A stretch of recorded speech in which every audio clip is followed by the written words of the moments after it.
How's the Detroit Sports Podcast going?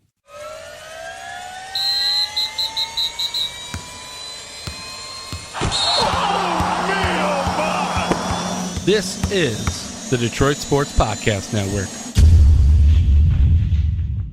Hey everybody, this is Freddie Cohen of ESPN Radio. When I'm not talking about breaking news or breaking news on ESPN Radio, I'm always a fan and listen to the Detroit Sports Podcast, and so should you.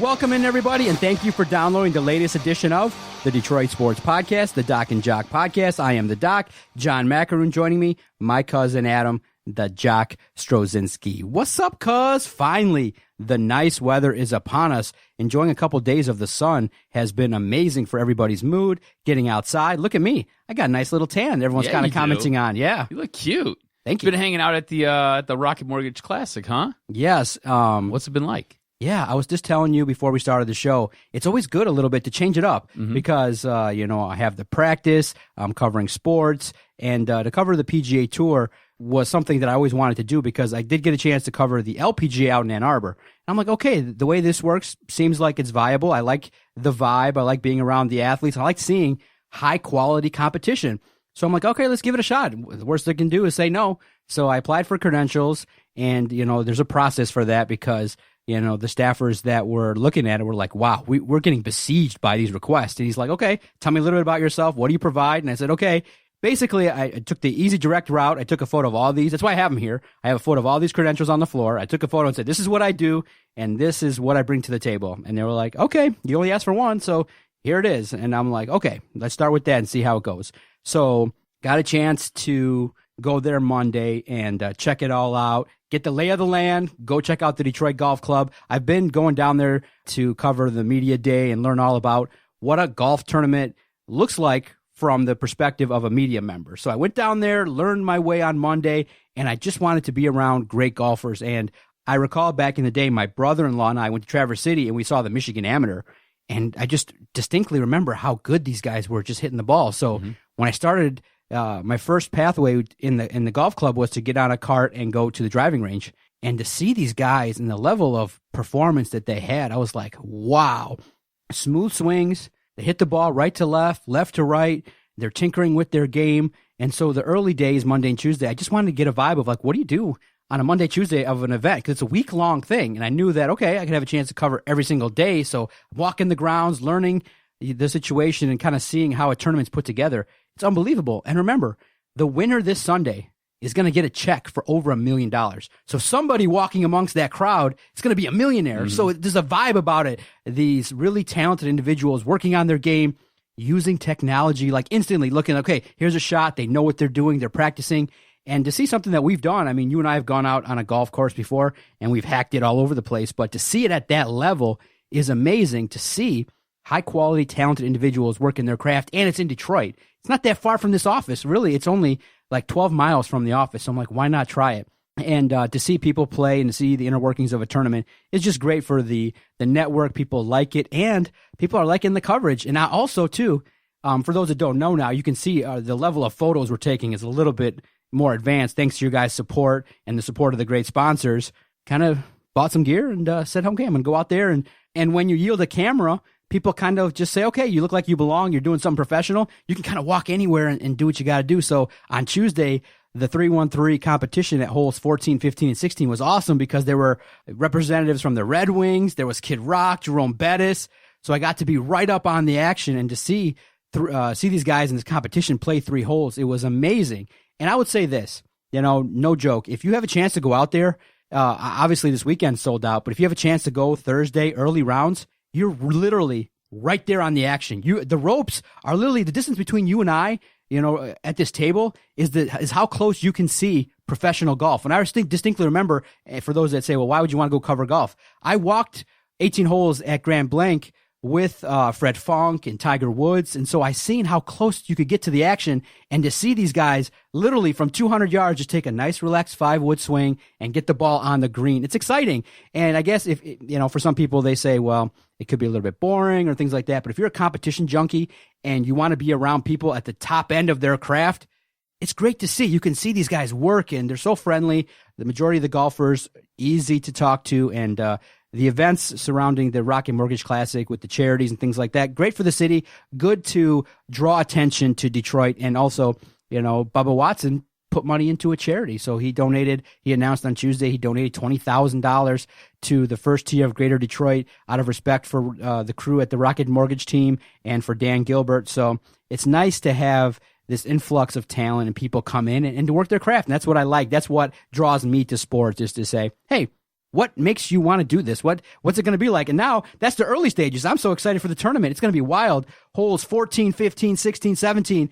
If you start to get a lot of people there and they're getting riled up, that 15th hole is going to be wild, and it can be very fun to watch. And you could make some noise in that party-like atmosphere. So all in all, if you get a chance to cover sports and you have that passion, people see it. They notice it. They're like, oh my God, it's awesome. This is great. I'm thankful that you allow me to come, and I'm going to do a great job covering the event and have a good time with it. And I'm enjoying the opportunity also then to network. Met Darren McCarty on Tuesday. I'm like, hey, is there a chance you can come on the podcast the next day? Let's go. Can you come on my podcast? He's like, oh, I've heard of you guys. Here's my business manager. Take his card and get in touch with me. I'm like, oh, that's so awesome, because, he's doing his podcast right then and there. So to see it from that perspective of a large global event, you have Japanese media, you got the Golf Channel. It's just nice to see something different from a different perspective, because you and I would turn on the tube and the guys are just swinging a golf club. But to see it from the inner workings of all this gear being brought in, to the tents being set up, to the TV trucks, it's a great experience. It's one now. Hopefully, the work I do will then in the future allow me to say, okay, I want 4, like the newspaper. But then in my mind, too, quick funny joke is, you see the newspaper guys, there's 4 guys there. In my mind, I'm like, the paper's paying 4 guys to be here. I could do a lot of it with 2. Mm-hmm. I'm like, damn, there's 50% of money that doesn't need to be here. But that's here nor there. I just found that funny. But all in all, the crew at the Rocket Mortgage Classic has treated me very well, and I'm learning my way. And you never know. Like I said, I'll be by the ropes covering the event Thursday through Sunday. I'm going to try to get there every single day. What was the one thing that really shocked you or stood out to you most the last couple of days that you've been there? Oh, man. What shocked me is the ability of these guys to say, and the banter. What shocked me was when they're talking, they're really honing in on their game. They're like, they're talking about angles. They're talking about, okay, at this position, I want to do this. They're talking about each shot that goes up in the air. Each one, they got someone behind them videotaping them with an iPad, and they're looking at it and going, okay, and they looked at it. The one thing that really caught my attention was something indiscreet. There were these golfers just kind of talking about a 5-wood, and he was just crushing it.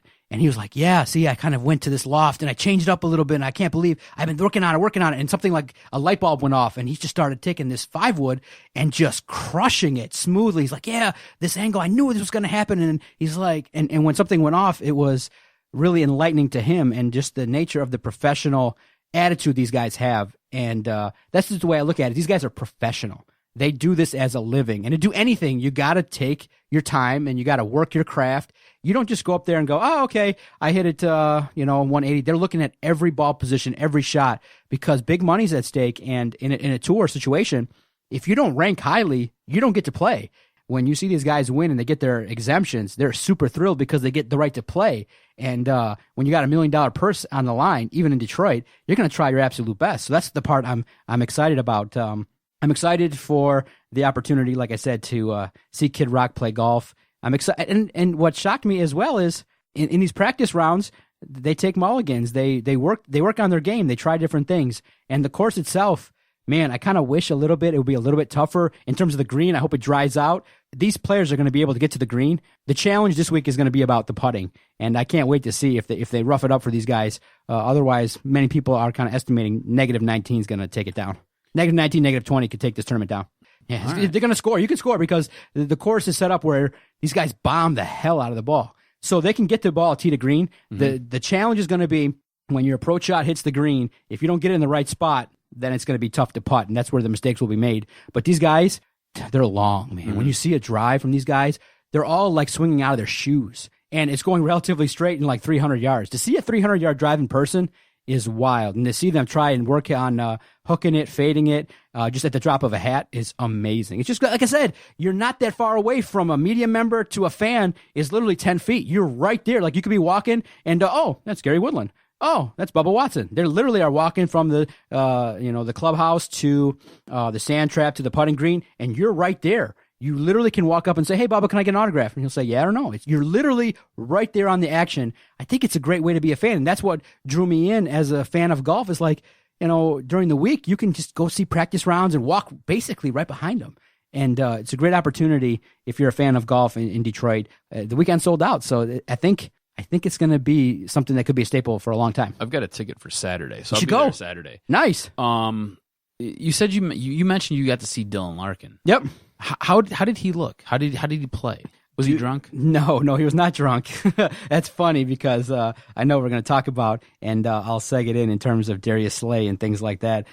These guys have a good time because they're on the course. Everybody has a good vibe.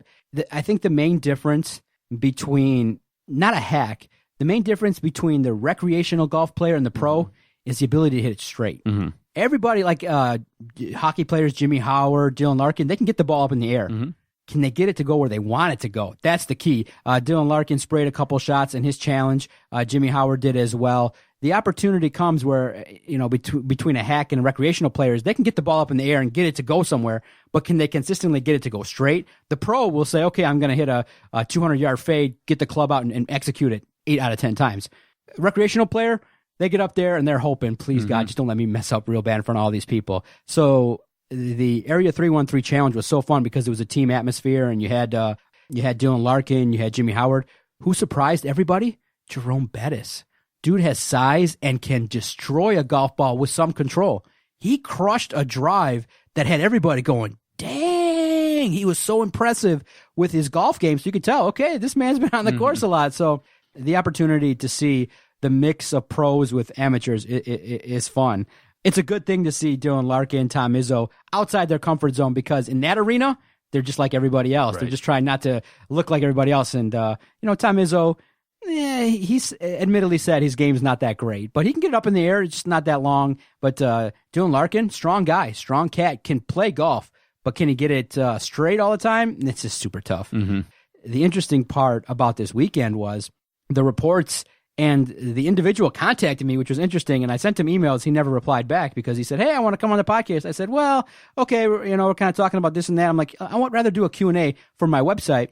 And this individual named Cam, he direct messaged, and he's been a fan of Darius Slay. Mm-hmm. And so what happens is, earlier this year in January, he said, hey, you're going to come out to this high school football game. Gave Darius the information via direct message on Twitter, and I think Darius might have showed up. So then they kept this relationship going via Twitter, and Darius Slay got invited to this kid's graduation party, and he shows up, and I find it, okay, I try not to be negative. I just find it kind of interesting in that I think it's good to kind of be an ambassador and to hang out with your fans, stuff like that. But I also see the negative side of it too. Like, you don't know where you're going. You don't know exactly what environment you're going to be walking up into, when you go out to someone's house, when you don't know really who they are. So he went out and hung out and took photos, had a good time, and he was out there, and this individual Cam had a good time with it, really went on a bunch of podcasts and told the story to Michael Rothstein at ESPN. And you and I were talking, and we're like, you know what? It got a lot of traction on our Twitter page at Detroit Podcast. I said, all right, if there's one guy out there if there's one athlete that you want to hang with and you think would be a good time and you want to invite him, similar to Darius Slay, who would you invite? A lot of people said Graham Glasgow from the Lions. They thought these big guys, a lot of people. And then Graham was like, all right, if you're buying beer, and he tagged us in it. He's like, all right, if you buy some beer, I'll think about it. And the good thing was, in that post, a lot of people tagged the athlete, Blake Griffin, Stafford, Larkin. So you and I were joking around, and we're like, you know what? If it was Stafford or Larkin, what would determine who would we invite? And you and I are both like thinking the same. We're like, you know what? Who would get sloshed and tell us good stories? Would it be Stafford or Larkin? Jason, we talked about it briefly. He said his one guy was Stafford. He said he wants to be best friends with Matthew Stafford. Why does he want to be best friends? He's like, oh, did you not see him drinking and have a good time? So Jason is buying in and falling for the trap that's like, oh, Stafford's this cool guy to drink beer with, and maybe he'll open up. I was like, I think Stafford would be kind of PC in public too. I think so too. Yeah, who would be more likely to get sloppy and party? Probably be Dylan Larkin. I think he's young. He's got a lot of energy. I think if you put something that in front of him that he really liked, I think he could get sloppy and have a good time with it. Or you say, you know what? He'll come with like, oh, these are my boys, and this is their girlfriend, their sisters, and he'd bring an entourage of like great looking people that would have a good time with it. Whereas Stafford, I feel like he'd bring like a bunch of moms, and their kids, and we'd have to babysit them and be like, oh, let's tell stories of the kids, which is great. It's fine. Hanging out with kids is one thing, but when you want to invite an athlete over, you want to get some dirt. You want to have a good time. You want to party it up, right? You want to talk about some stuff. You want to party it up, right? I don't know if Stafford is going to be that guy who's going to break down that wall and let you in. He just doesn't strike me as that kind of guy. You think Dylan Larkin, though? Yeah, Dylan Larkin seems like the guy he's a young cat. Yeah.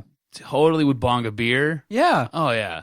Maybe hit another bong. Yeah. Hell yeah. He'd be more Dylan like a Larkin party all day. Exactly. In Detroit, are those the two athletes you'd want to spend time with or invite? It would be Stafford or Larkin. A lot of people said Blake Matt Griffin. Stafford hates me. Yeah. So, I mean, if me and Matt Stafford could sit down and just kind of work through all that, that'd be cool.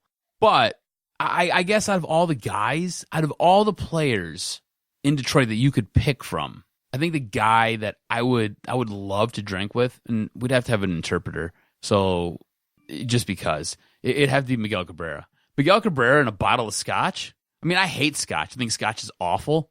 But Miguel Cabrera and a bottle of scotch and me and a bottle of whiskey? Sure. Why not? What could go wrong? What could go wrong? Only the police getting called and somebody getting threatened. That's it. That's it. Yeah, it would be a great dude. But the story would be incredible. Okay. Now let's remove the notion that Stafford's going to be uptight. Let's say that they both come in, and the caveat is anybody we invite, we'll sign a non-disclosure agreement. We're not going to tweet about it. We're not going to FaceTime live it. We're not going to go on Instagram and Snapchat it. Unadulterated, no rules. They can let loose a little bit. I think Stafford probably could tell stories about the Lions and maybe even say some things regarding the organization. If he came in and acted just like one of your boys, yeah, Stafford could be cool. For sure. Stafford all day.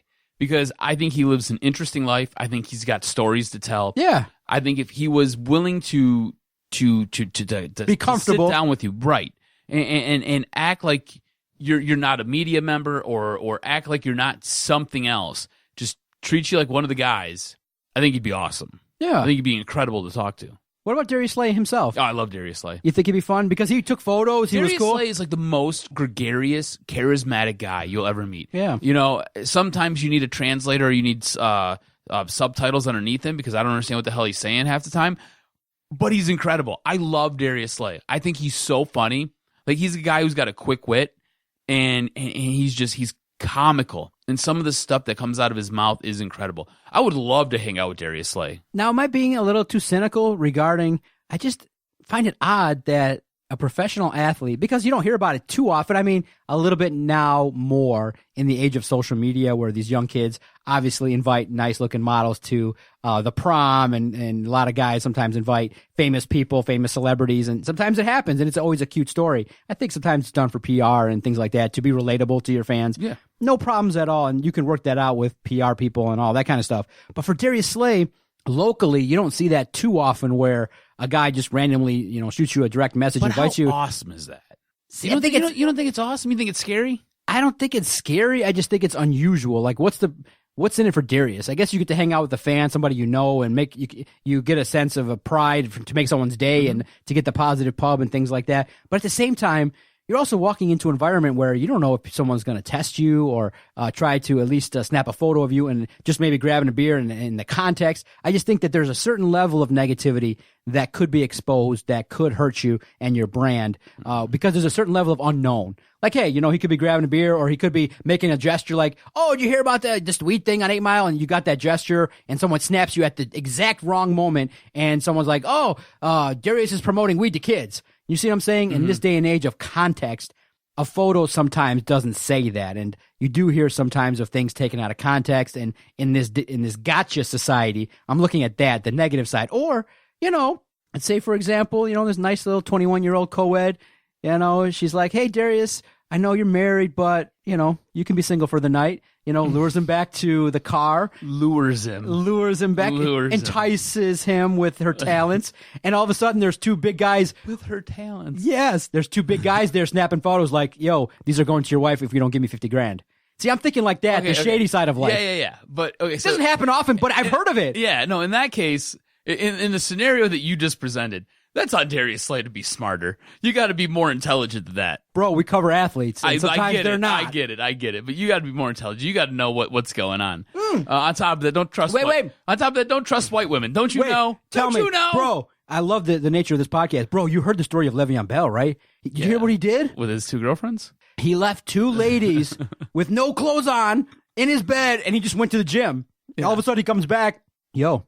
$1 million of my stuff is gone. Yeah. Cash is gone. Like, dummy. And he calls 911. Yeah. You hear the 911 call? I haven't heard the call. You got to type in Le'Veon Bell 911 call. I know about it. Yeah.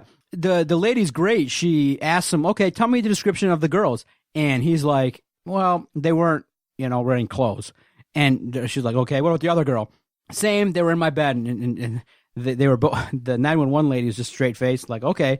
So literally, Le'Veon Bell just hangs out with these two girls, has fun, and then leaves them there in his mansion and leaves. Doesn't know who they are. That's bad on him. Yeah, but this is the context. I get it. This is why I'm critical, or I'm a little bit skeptical of Darius Slay, because these kind of weird things can happen, and you hear about it all the time, more often than you think is normal, right? So I think these athletes maybe in a controlled environment, like, look, yeah, we can hang out, but you got to come to my crib. Right. See, my whole bring your mom and is, dad and come to my crib. I'm not coming to your crib. My whole thing is just do it, man. Like, live for the story, right? So I'm gonna go attend a kid's graduation. In my mind, worst thing that's gonna happen, I'm gonna make his day. You know what I'm saying? I'm not really looking at all the negative, but if the negative happens, you always have to be prepared for it. So you just prepare for it. And on top of that, don't we talk about how athletes should have PR teams to get out in front of stuff? Do you think so? If something stupid happens, you have a PR team. Get out in front of it. Now, remember, again, I'm skeptical in nature. I get it. Did Darius Slay show up because of the fact that he's got a pending disagreement? I'm sure that has something to do with it. Yeah. So I don't. Let me put it like this. This honest on his part? I don't think deep down this was 100% because him and the dude's name's Cam, right? Yeah. Him and Cam are boys. I think there's a little bit more to it. 12%, like, okay, this is going to someone said, this is going to look good. This is going to look good if you do this. Yeah. And he's like, you can garner favor with the fans who might not be happy you're holding out. So this could be good. Look at what we're talking about. Instead of talking about, and we've spent almost a month, maybe a little bit more, talking about Darius Slay holding out and not attending Lions OTAs. And now we're talking about Darius Slay attending a kid's graduation. Yeah. You know what I'm saying? Like, the story has now changed. Mm-hmm. And how cool is Darius Slay because he hung out at this kid's graduation? That's what the conversation is now. It's not Darius Slay's a jerk because he got 2 years left on his deal. He just signed an extension, and now he wants to be the highest paid instead of the 11th paid or the 11th highest paid cornerback in the league. The narrative has now changed. So yeah, I think part of it.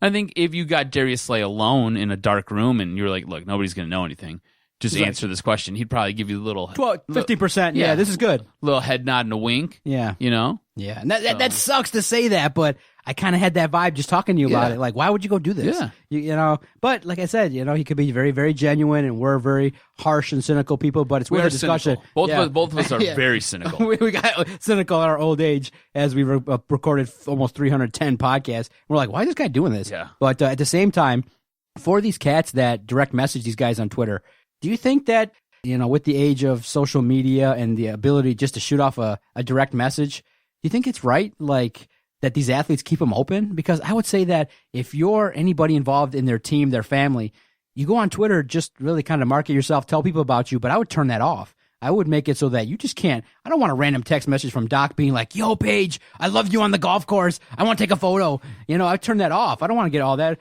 So, some do, some don't, right? So I've tried to I think I would. If would you keep it on? Would you keep your DMs on? If you're a professional athlete, you know that people love you, you're semi-decent at the sport, let's say you're a semi-decent baseball player that has some respect in Detroit. Honestly, would you keep them open? If I was a professional athlete, I probably wouldn't have At all? No. It's good. It's good for your brand. There's a lot of good for your brand. Social media. I'd have somebody else take care of that. Yeah, exactly. Have somebody else take care of it. I'll say this much, right? So like a guy like Calvin Johnson, I've tried a couple different ways to get a hold of Calvin Johnson to do stuff on the radio show. You slid in his DM? I tried to. Yeah. And no reply. I couldn't.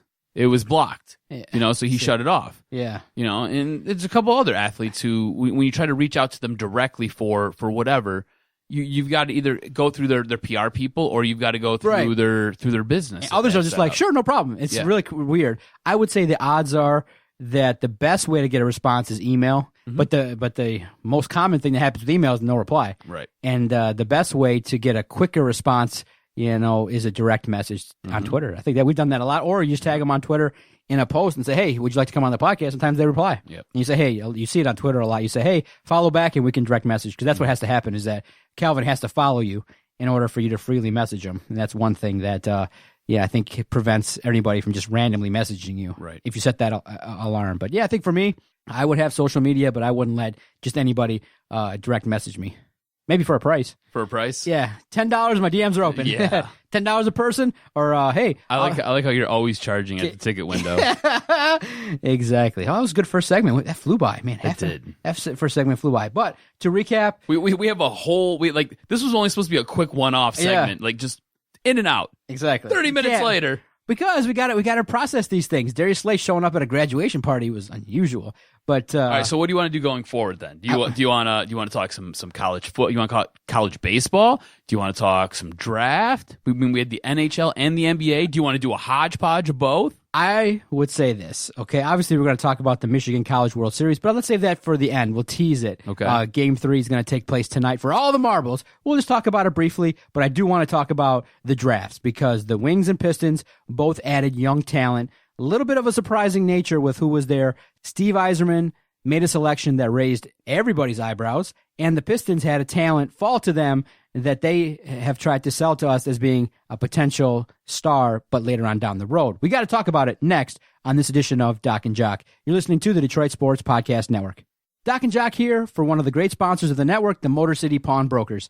The Motor City Pawn Brokers are the one-stop pawn shop when you're in need of short-term cash or are looking for quality, brand name new, and pre-owned merchandise. With locations in Detroit, Ferndale, Roseville, and Warren, their mission is to deliver exceptional value. For all information regarding the Motor City Pawnbrokers, go check out MotorCityPawnbrokers.com. That's MotorCityPawnbrokers.com. Mark and the crew will treat you with great respect, and they have garnered a great reputation for delivering great and exceptional customer service. So if you go into one of the locations, definitely tell them the Detroit Sports Podcast sent you. Motor City Pawnbrokers, a great sponsor of the network.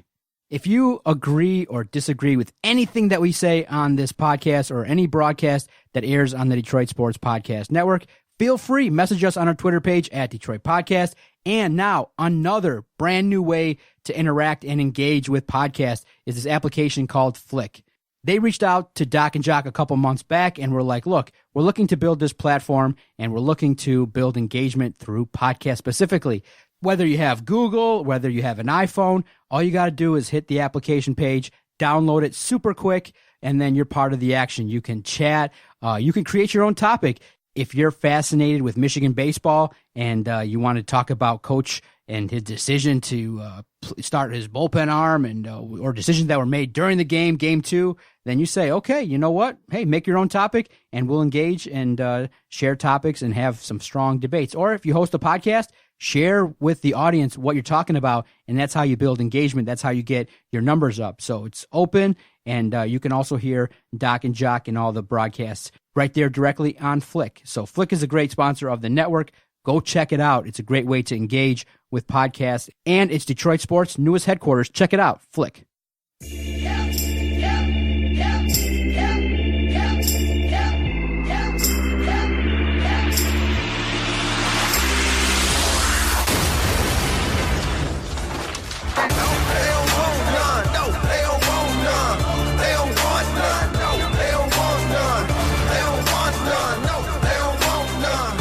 Because last week was super interesting with the Wings and Pistons having their draft. And I think coming away and talking about it, both teams took calculated risks and garnered a lot of debate.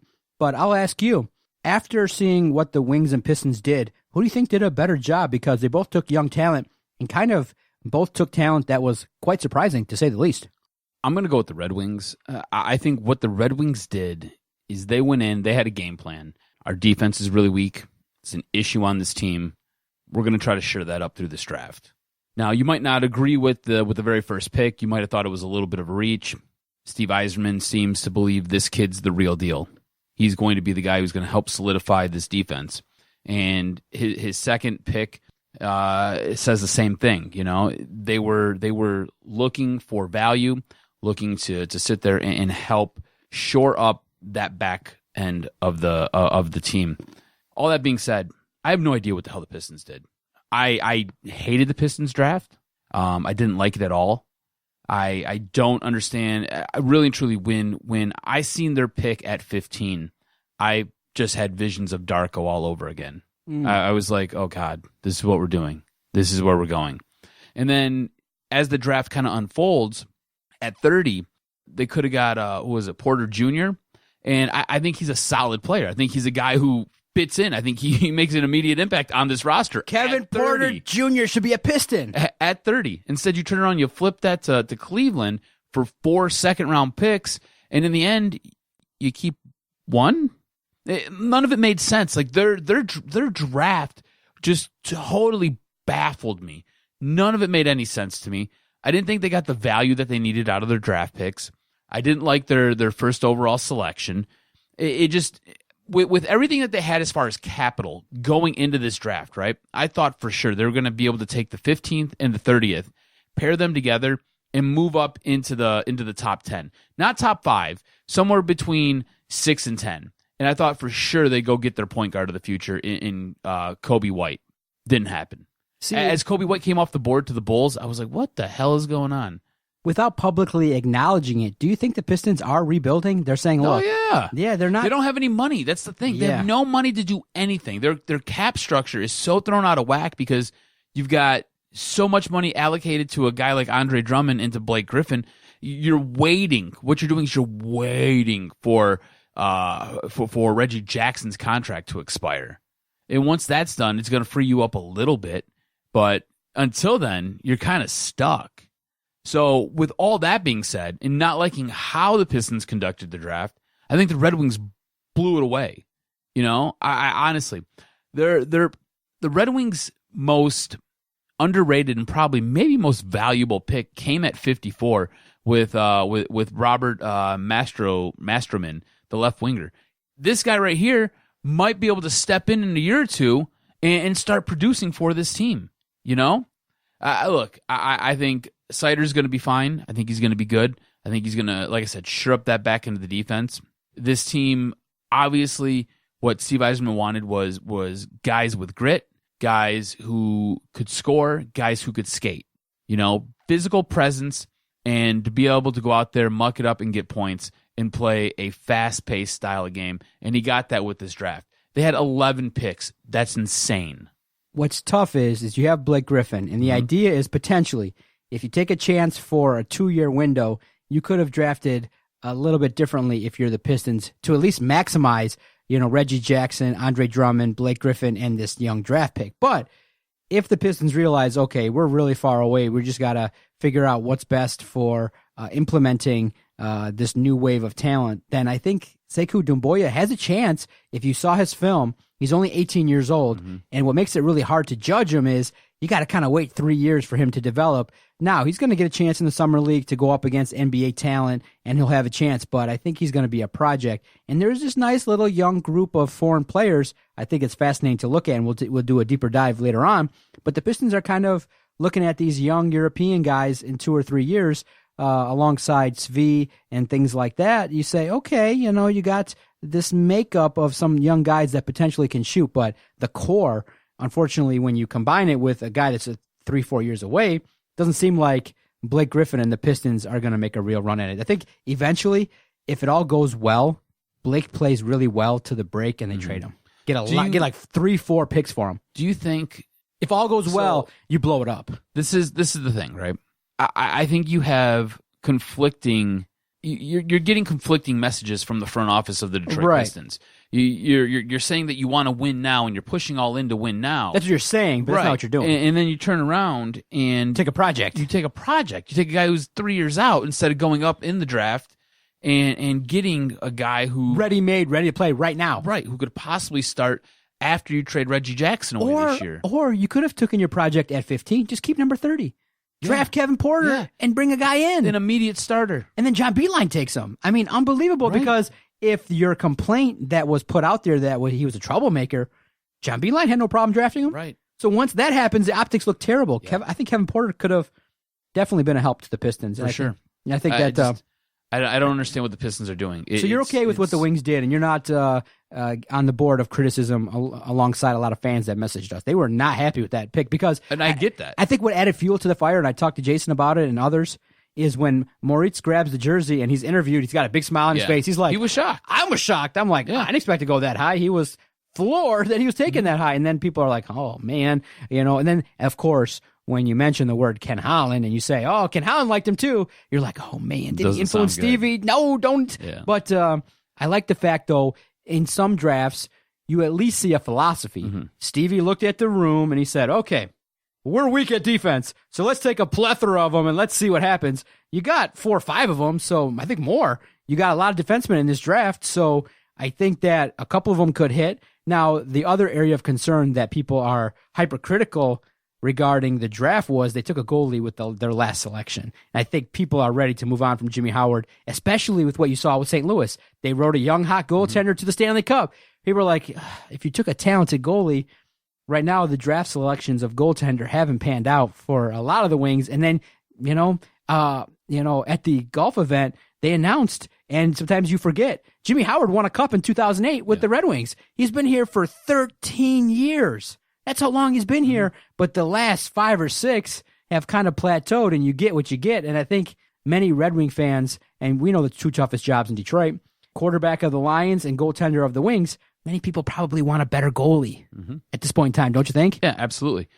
Look, I don't have a problem with them taking a goalie in the 7th round. Would I have liked to have seen them taking one sooner? Yeah. Absolutely. All that being said, I think what Steve Yzerman's philosophy is for this team is similar to what they had when they were winning Stanley Cups. Go back and look at what they did. Their goaltenders weren't great. Their goaltenders weren't bad, but their goaltenders weren't great. They were somewhere in the middle of the league. All right? So it's been proven and shown that you can win with an average goaltender as long as you have a good defense in front. So I think he's trying to solidify this defense, and he's trying to add to this offense. I mean, they've got a ton of talented forwards. The defense is the real issue. We talked about it. We bitched about it all last season about how bad this defense is. So he's trying to shore that up, and I think he's trying to build this team in an image that helped him win Stanley Cups, which I'm fine with. My big issue with the Red Wings draft is more the fan base, and it's the fan base coming out and not necessarily liking a pick and not necessarily liking how the draft unfolds, but saying, oh, well, I trust Steve Yzerman 110%. Why? What has Steve Yzerman done in a general manager's position for the Detroit Red Wings? Nothing. For Tampa Bay, he did quite a lot, right? Drafted guys who are still on that roster who contribute every single day, help build that franchise into a perennial playoff contending team. Never won anything, but has built that team into something that challenges every single year. He's done none of that for the Detroit Red Wings, at least not yet. So when people in our Twitter was flooded with it, you were all over this. I was hammered at a baseball game trying to keep track of what was going on and trying to scroll through my messages. I was at a South Bend's Cub game. It was a good time. I'm gonna tell you about batting practice here in a minute and how I suck. Can't hit a baseball to save my life. Anyways, the fan base is just like, oh, I trust Stevie 100%. I trust him. But why? He hasn't done anything here. I think it's dangerous. I think it's very dangerous for a fan base to so willingly trust a general manager when the previous general manager you would have crucified for. Yeah. If Ken Holland made these picks, you would have hung Ken Holland up by his testicles in the middle of downtown Detroit. And here's why, though. But you got to remember, Steve Yzerman gets carte blanche there's to a just go ahead certain and trust level because he did some great things with Tampa Bay, a market that's not known for hockey. Ken Holland helped win you some Stanley Cups, though. But that was a different era because he could spend some money and bring in some talent. The thing, 2008, he helped win you a Stanley Cup. I would say that, there's a certain... Steve Yzerman hasn't won a Stanley Cup as a general manager. Very true. There's a certain degree of spectrum of criticism. Those that say, oh, he's awful, he's already making wrong picks, I think that's too much. And those that say, I trust 100%. No, you could say, maybe number 6 was a reach. And I think that's where you can be open to say, okay, you know what? That first pick, you could have maybe got a little bit better talent. There were some high-end centers that you could have drafted. You could say that fairly, and he would be open to hearing it, to say, look, the draft is an unknown. I think he didn't go with best available. And I think he'll openly say it. We did not go with best available. We went with position of need. Right. And that's just a strategy, and that's one where you could say, okay, that's what he did. He identified an area of need, and he decided that this is what we're going to do, and he went out and what he thought was the best talented individual, he brought someone in. But yeah, I think you're absolutely right.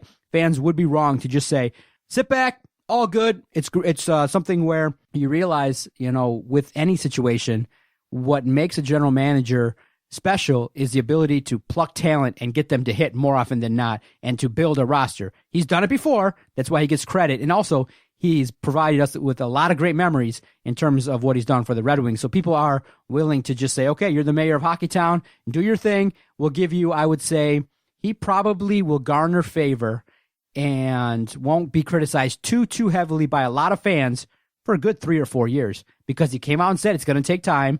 He's got to overhaul the roster. It's a long time. It is a long time, but it's only year 1 of the tenure of Steve Yzerman. And he said it's going to take a while. He slowed everybody down, and as long as you start to slowly but surely maybe look at removing Eriksson, removing Abdelkader, kind of looking at some of these deals or saying, okay, maybe we'll take a 3rd-round pick for an Abdelkader. Let's move it along. As long as he overhauls the roster steadily and you start seeing steady point production go up a little bit through the seasons, I think you'll be okay with what the fans at least will rate Steve Yzerman as long as he starts to make steady moves. And I think some of these draft picks have a potential for doing well.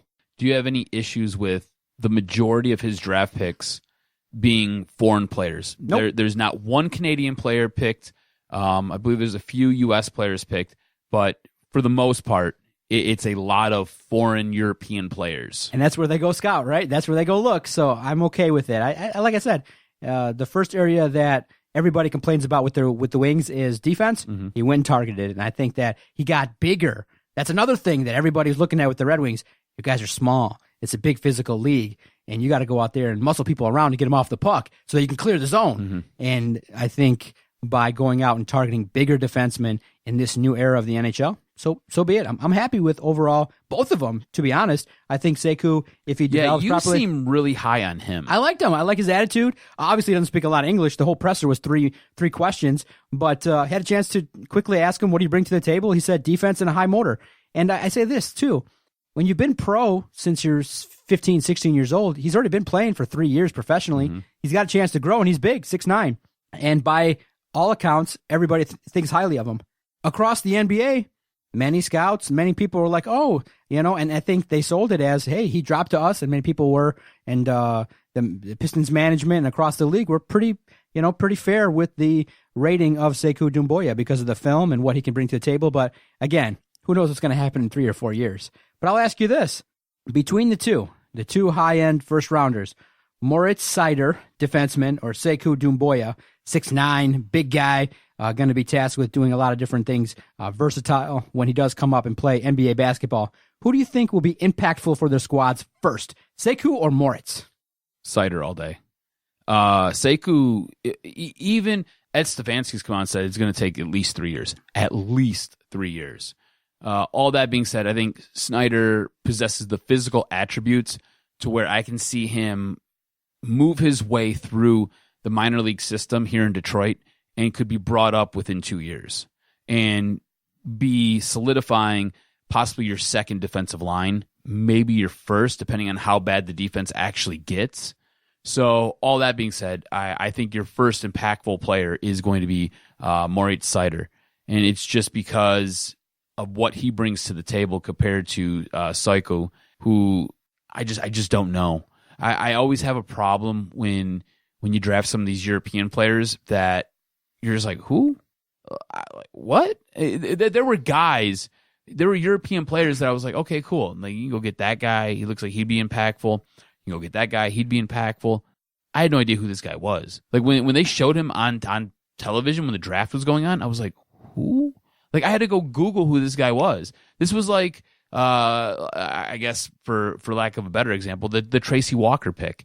Remember when Tracy Walker was selected by the Lions? All the beat reporters were like, who's this guy? Where is he from? Let me ask you this. And Tracy Walker panned out. He looks like he's going to be a very good safety in the league.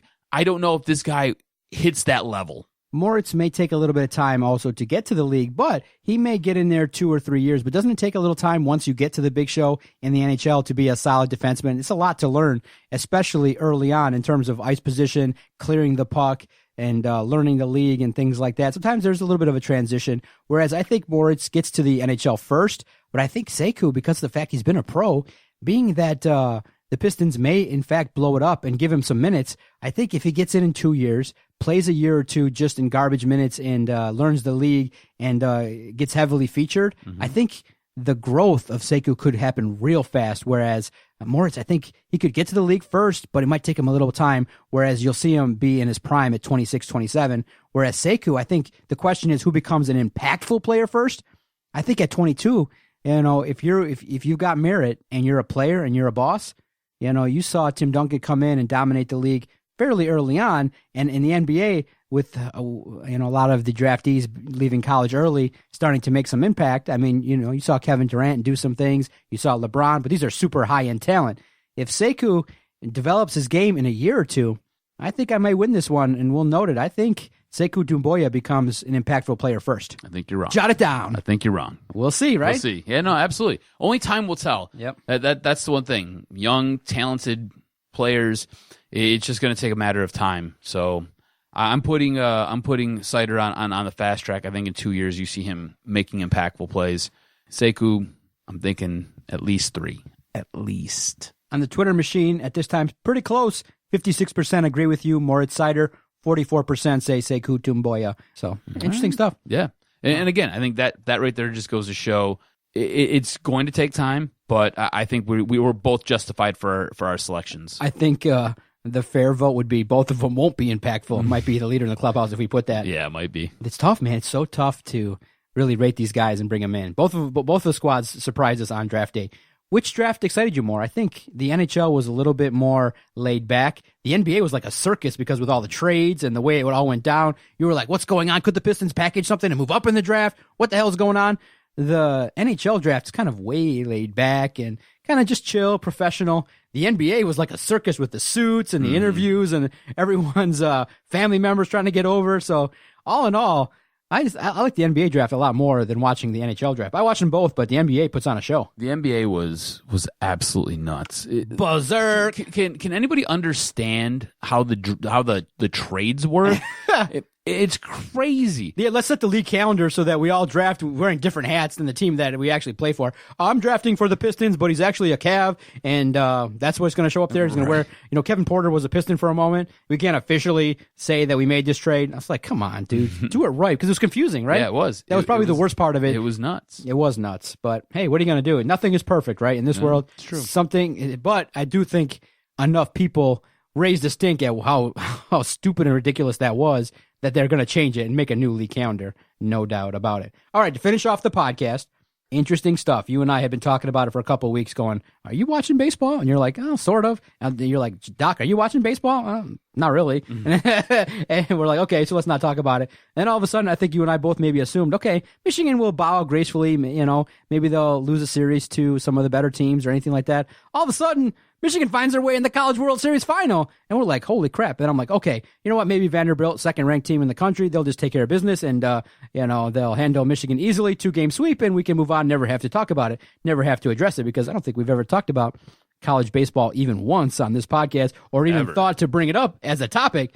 And then we're like, okay, you want to talk about it? And you're like, well, not really. There's other good stuff going on in the drafts and Steve Yzerman, stuff like that. Well, all of a sudden, Michigan wins the first game. And we're like, shit. And then we're like, all right, we got to pay attention to this. And then, obviously, a decision was made by the head coach of Michigan regarding how to use his pitchers. And many people debated it. Did he play kind of to be conservative, where all along he was super aggressive? But in looking at it, all in all, the way in which Michigan positioned themselves, they gave themselves the best chance to win Game 3, which takes place tonight. So I'm hoping when this podcast drops that Michigan loses in epic fashion, and they choke away a 1-0 lead, and they lose the 2 games to Vanderbilt, and then we could say, well, potentially, Backlich, you made the wrong choice. You played too passive, and you went away from what you knew best.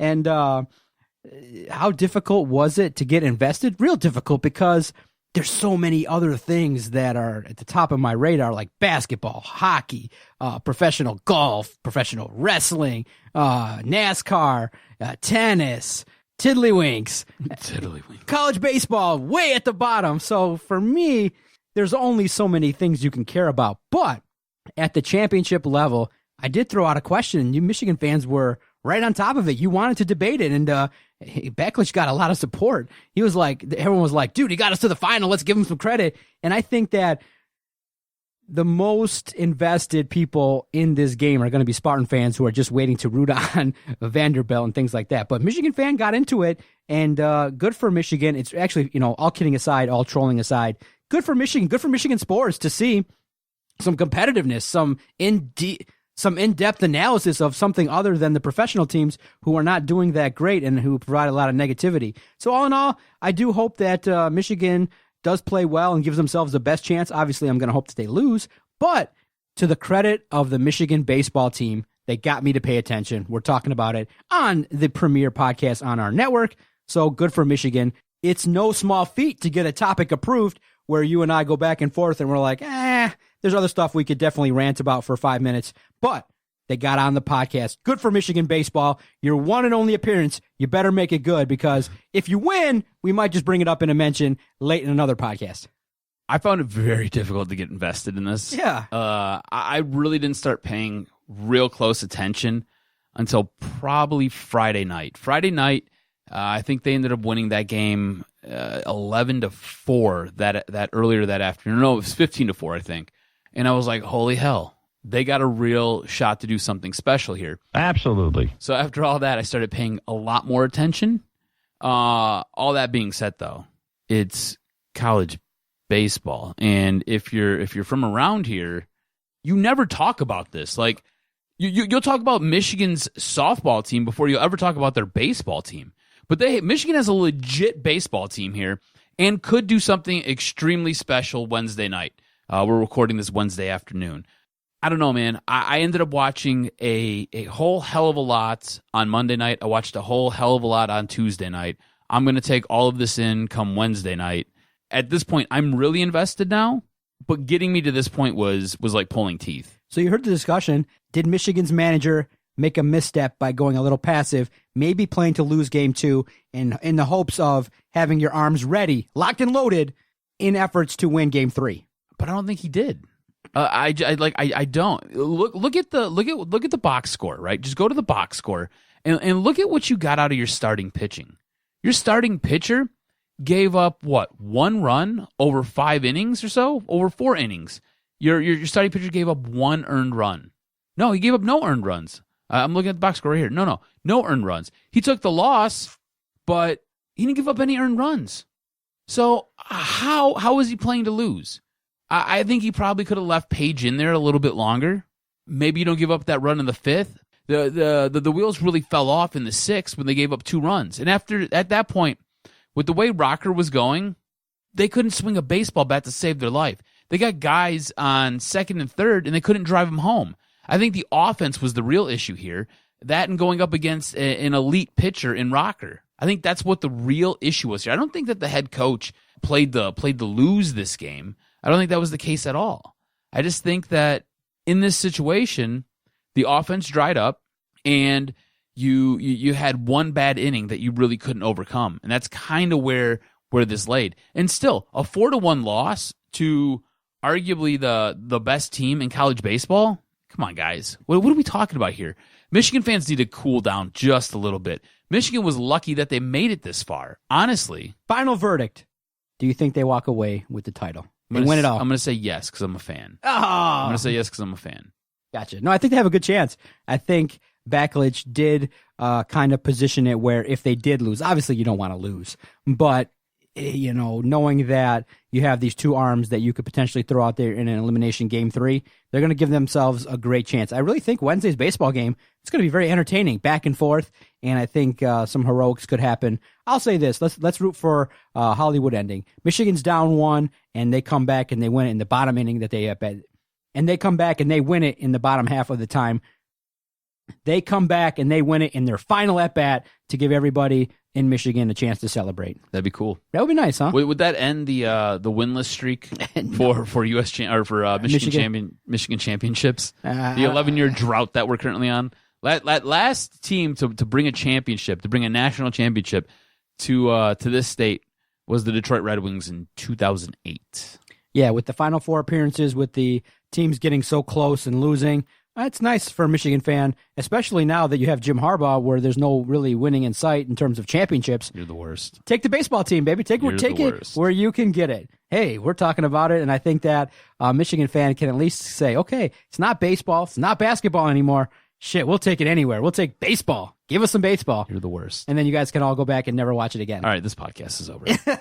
Time's up for Adam Strozinski. I am the Doc, John Macaroon. Thank you for downloading another episode on this network. Thank you for telling a friend. We see the numbers. We view the ratings, and they're constantly going up. You can follow Adam on Twitter at AdamRSTROZ. Follow the network at Detroit Podcast. Feel free to message, review, comment on anything that we've said here on the podcast, on Twitter, or via Flick, where Adam and I go and debate and have a good time with it. Thanks, everybody. I look forward to episode 309 next week. This was locker room talk. Second dick. Sorry, Detroit. Didn't quite work out. And all I can say is Detroit Sports Podcast scores. I hear voices in my head. They counsel me. They understand. They talk to me.